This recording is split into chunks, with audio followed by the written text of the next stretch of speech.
It's a funny one, right? I'll be perfectly honest. I was with Monaghan. We were playing Derry in a challenge match this year. Did my normal stuff. Was there way too early. Started wandering around the place, and all of a sudden stumbled into a room with Paddy Tally. Never talked to the man before. Had a chat with him. Had a half an hour. Came out. Said to John McElhone, who was the assistant coach, I said, "Geez, really enjoyed that chat. Like, it was." Went out. We played the game. He was playing a similar style of football that I would like to play, in terms of the way we see the new rules. And I kind of went from there. So I was always linking it with John McElhone about him. Obviously, they're from the same county. And John was always speaking so highly of him. And then, to my great surprise, he parted ways with Derry, and I seen an opportunity and I went for it. And we've had lots of discussions since. And we're very much on the same wavelength. So it was just, I suppose the stars lined up for me, and I had to take the opportunity when it came up. Did he take much convincing?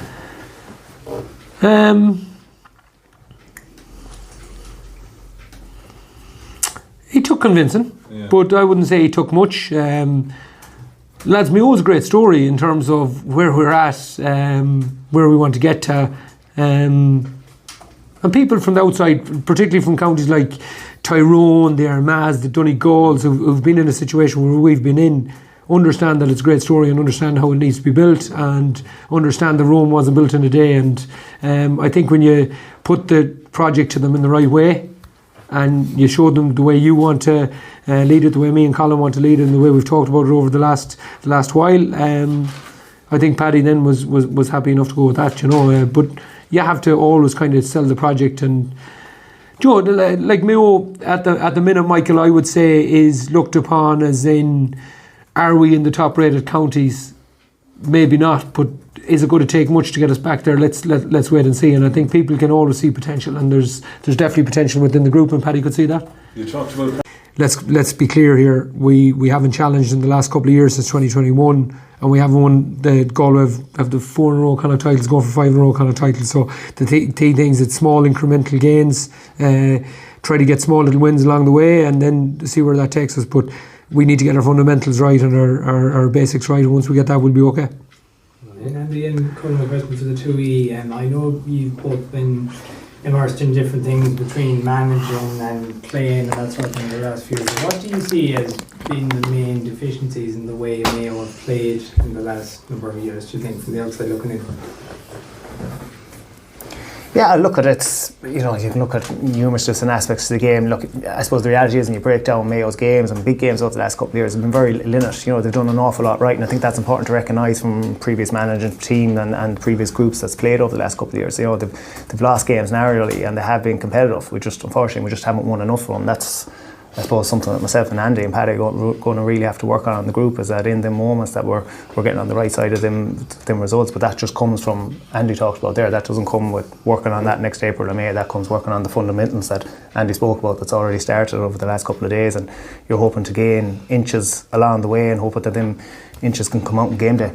I'll give you an example on that, lads. We mentioned getting our boys closer to home. So if there's fellas living in Dublin and working in Dublin, that's, if you're training 3 times a week, that's 18 hours a week in the car, So you're getting way less shooting practice than what you should be if you're living at home, and you can stay on after training, you can do your little bits and pieces. So it's small little things like that. So what do we try to work on? And again, this is done with great respect for Kevin and Stephen and what they've done over the last 3 years. And as Colin said, we've been really, really close in a lot of big games. So we've done an awful lot of things right. But one of the things we need to do is we need to up our scoring rate. It's the scoring rates have went up, but ours have kind of stayed the same. So one thing we need to work on straight away is upping our scoring rate, and we'll be chasing fellas down and putting up big scores in club championships over the next couple of days to see, can we pick fellas out that can complement the new rules, complement the 2-point shot. And like we were up in Monaghan last year, we found a fella called Gavin McPhillips that played midfield for Scottstown, 6'5". Probably wouldn't have worked in the whole game, and had a great season for us, and you look at Cillian O'Connor, new rules, going to be an all-star, probably going to be shortlisted for Footballer of the Year. So it's a new game, and we have to find the players that I think suit that new game at times. I think everyone that from Mayo in the room here, I think you can answer that question. I don't think we've ever had a shortage of footballers. It's getting the right footballers on the field at the right time and getting all our best players playing. And when we do that, we've seen compete fairly well. So I don't think there's a problem with footballers in Mayo now. Andy, have you spoken to any players about rejoining the panel or asked them to join up, or where are you at in terms of Cillian O'Connor would be the obvious? Yeah, I think it's very. I think it's a very obvious question and very fair question to ask. In terms of asking fellas, of course I have. To be honest with you, of course I have.